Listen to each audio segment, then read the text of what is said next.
আজি ভাৰতীয় জাতীয় কংগ্ৰেছৰ অসম শাখাৰ পৰা ৰাজভৱন ঘেৰাও কাৰ্যসূচী ৰূপায়িত কৰিছিলে।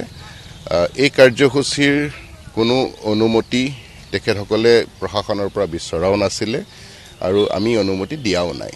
মানুহ 1000তকৈ বেছি জমা হৈছিলে, কোনো অনুমতি কিন্তু প্ৰশাসনৰ পৰা লোৱা নাছিলে। আমি যিহেতু ৰাজভৱনলৈ বেছি দূৰ আৰু নাই, তাৰ পৰা আমি নিয়ম মাফিক যিটো আমি কৰিব লাগে, আমি তাত আৰক্ষী মোতায়েন কৰিছিলোঁ। ফিল্ডৰ বাহিৰতে আমাৰ প্ৰথম বেৰিকেডটো আছিলে, তাৰ পিছত যিটো ব্ৰহ্মপুত্ৰ গেষ্ট হাউচৰ ৰটাৰীটো আছে সেইটোত আমাৰ ছেকেণ্ড বেৰিকেডটো আছিলে আৰু তাৰ পিছত আৰু এটা থাৰ্ড বেৰিকেড আছিলে। আমাৰ যিমান আৰক্ষী আছিলে তেখেতসকলে কংগ্ৰেছ দলৰ নেতাসকলক অনুৰোধ কৰে যে আপোনালোক ইয়াৰ পৰা বাহিৰলৈ নোলাব, কিন্তু প্ৰথম বেৰিকেড তেওঁলোকে ভাঙে। যিটো আমাৰ ছেকেণ্ড বেৰিকেড ব্ৰহ্মপুত্ৰ গেষ্ট হাউচৰ সেই ৰটাৰীটোত আছিলে, তাত আমাৰ যথেষ্ট সংখ্যক আৰক্ষী মোতায়েন কৰা হৈছিলে। তাত আমাৰ লোহাৰ বেৰিকেড দিয়া হৈছিলে। নেতা কেইজনমান আৰু লগত থকা তেওঁলোকৰ ছাপৰ্টাৰে সেই বেৰিকেড ভাঙি তেওঁলোকে ক্ৰছ কৰি পাৰ হৈ যায়। আমাৰ আৰক্ষীৰ বাধা তেওঁলোকে মনা নাই। সেই সময়তে আমাৰ কোনো ধৰণৰ বেলেগ আমি ফ'ৰ্চ ইউজ কৰা নাই, কোনো ধৰণৰ লাঠি চালনা হোৱা নাই। আমাৰ হাতত যে টিয়াৰ স্মক থাকে, আমি টিয়াৰ স্মক ফায়াৰ কৰা নাই। বন্দুকেৰে যে ফায়াৰ কৰে, আমি ফায়াৰ কৰা নাই। টিয়াৰ স্মকৰ যিটো এমিউনিশ্যন থাকে, আমি এনেকৈ ৰোল কৰি দিছোঁ যাতে ধোঁৱা ওলায়। সেই ধোঁৱা ওলোৱাৰ পিছতে আমাৰ পুলিচৰ চকু আৰু নাকত লাগিছে আৰু প্ৰতিবাদী সমদলত থকা তেওঁলোকৰ চকু আৰু নাকত লাগিছে। তাৰ পিছতো তেওঁলোকৰ কিছু নেতা আৰু লগত কাৰ্যকৰ্তা অলপ দূৰলৈ আগুৱাই যায়, কিন্তু থাৰ্ড বেৰিকেডটো থকাৰ কাৰণে ৰাজভৱনৰ গেট পাবগৈ নোৱাৰিলে।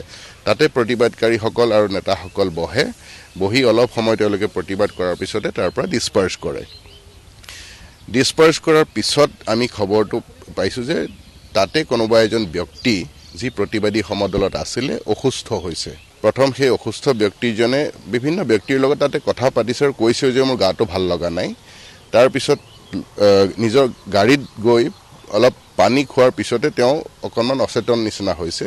লগত থকা বন্ধুবৰ্গই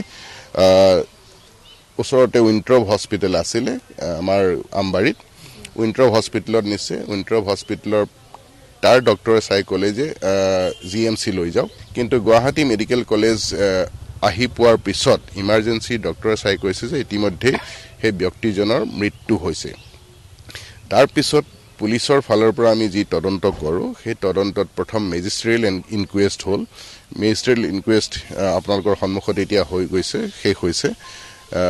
কোনো ধৰণৰ এক্সটাৰ্নেল ইনজিয়ৰি, মানে শৰীৰত কোনো ধৰণৰ আঘাত ব্যক্তিজনৰ নাই। আৰু এতিয়া পষ্টমৰ্টেম হ'ব। পষ্টমৰ্টেম হোৱাৰ পিছত বিশেষজ্ঞসকলে ক'ব যে মৃত্যুৰ কাৰণটোনো কি। তাৰ পিছতহে আমি মৃত্যুৰ কাৰণটো গম পাম। কিন্তু এটা কথা ঠিক যে আজি প্ৰতিবাদী সমদলত সেই ব্যক্তিজনে ভাগ লৈছিলে। ব্যক্তিজনৰ বয়স 45 বছৰ, মৃদুল ইছলাম তেখেতৰ নাম, ঘৰ বকো অঞ্চলত। কন্দুৱা গেছ আমি 3টা এমিউনিশ্যন ৰাস্তাত এনেই ৰোল কৰি দিছোঁ, কোনো ধৰণৰ ফায়াৰ কৰা নাই, গতিকে কাৰো গাত আঘাত একো হোৱা নাই।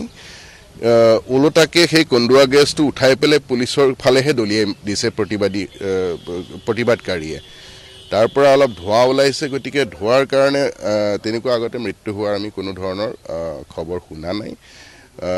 মৃত্যুৰ আচল কাৰণটোনো কি সেইটো পষ্টমৰ্টেম হোৱাৰ পিছত ডক্টৰেহে ক'ব পাৰিব। এতিয়া এই মুহূৰ্তত মই ক'ব নোৱাৰিম।